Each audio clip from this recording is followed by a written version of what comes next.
కొంచెం భూమి ఇస్తే కౌలు చేసుకొని బతుకుతామయ్యా. సరే అయినమ్మా చేసుకో, కానీ సరైన సమయానికి కౌలును చెల్లించు. అలాగేనయ్యా. ఇదిగో అయ్యమ్మ భూస్వామి గారి పొలం.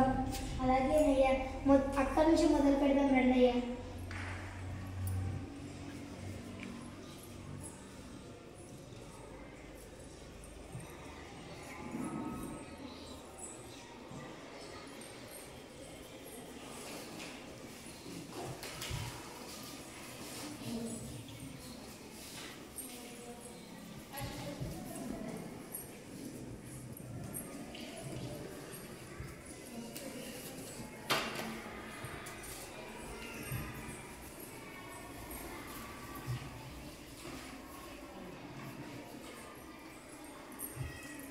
దేవుడా మా పంట మంచిగా పండేటట్టు చూడు తండ్రి.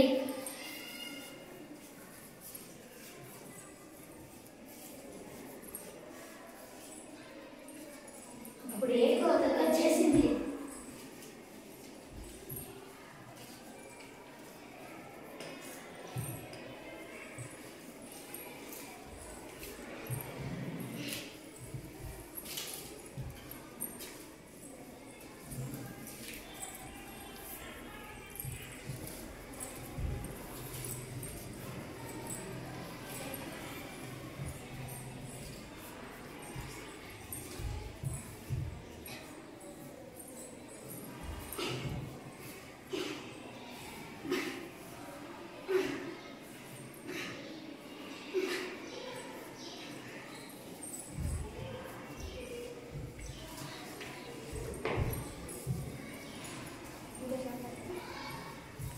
అయ్యమ్మ పంట మంచిగా పండింది కదా.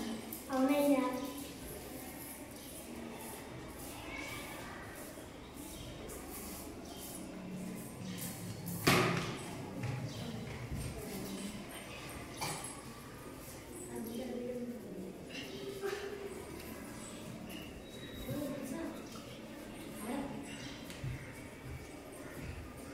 ఆహా, ఏమి గింజలు ఇవి, ఏమి గింజలు, ఏమి పంట ఇది. గింజలా లేక ముత్యాలా? ఈ పంట ఐలమ్మ పండించిన పంట దొరా. ఏంటి, ఐలమ్మ పండించిందా? ఐలమ్మ వ్యవసాయం కూడా చేస్తుందా? అది చూద్దాం పదా.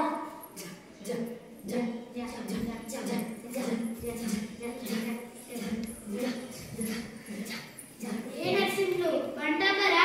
ఎందుకన్నా? ఈ నరసింహులు నువ్వు దొరకన్న అప్పు తీసుకున్నావట కదా, అప్పు తీర్చండి పంటను ఇంటికే ఉండవుతావు. ఏంటన్నా అప్పు తీసుకున్నామా? దొరకవునా? అవును ఐలమ్మ, నువ్వే దొరకన్న అప్పు తీసుకున్నావంట.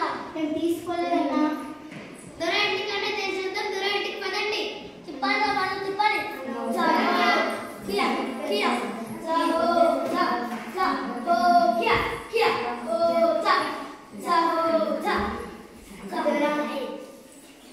దొరా మేము అప్పు తీసుకోలేము దొరా. నీ బాంచం కాళ్ళు మొక్కుతా దొరా. ఏమా తీసుకున్న అప్పు తిరిగి కట్టడానికి రాదా? మేము తీసుకోలేము, అప్పు తీసుకోలేం పాత్రులు గారు. అమ్మ దొరసాని నీ కాళ్ళు మొక్కుతా తల్లి, నీ బాంచం అయితే తల్లి. పెద్దోడా అమ్మా, ఎవరిదిరా ఇది? ఇది చాకి ఐలమ్మ. అమ్మ కొంచెం న్యాయం చేయండి తల్లి. బాంచందరిని కాళ్ళు మొక్కి బ్రతికేటి నువ్వు వ్యవసాయం చేస్తావా? అది కాక నన్ను న్యాయం చేయమని అడుగుతావా? దీనంతా చూడరా.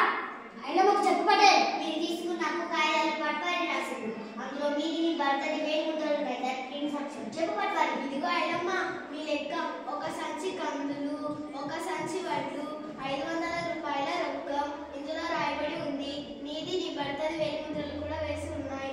ఏమే ఇంతమంది చెప్తున్నాడు, దొర చెప్తున్నాడు, పటేల్ చెప్తున్నాడు, పట్వారి చెప్తున్నాడు, ఇంతమంది చెప్పింది అబద్ధమా? నువ్వు చెప్పింది నిజమా? అయ్యో కాదమ్మా, దొరగారు మాకు చదువు రాదని, మేము వెలుగుద్రాల వాళ్ళని తెలిసి వీళ్ళంతా మమ్మల్ని మోసం చేస్తున్నారు. ఇది అన్యాయం దొరా. ఎందులో అన్యాయం? మీరు తీసుకున్న అప్పులు, మీరు పండించిన పంటలు ఇక సరిపోయింది, వెళ్ళండి. ఒరే దొరా, ఏంటిదా సరిపోయేది లెక్క?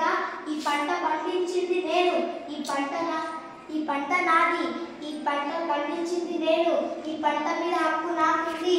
నువ్వెవరిరా నాకు చెప్పేది?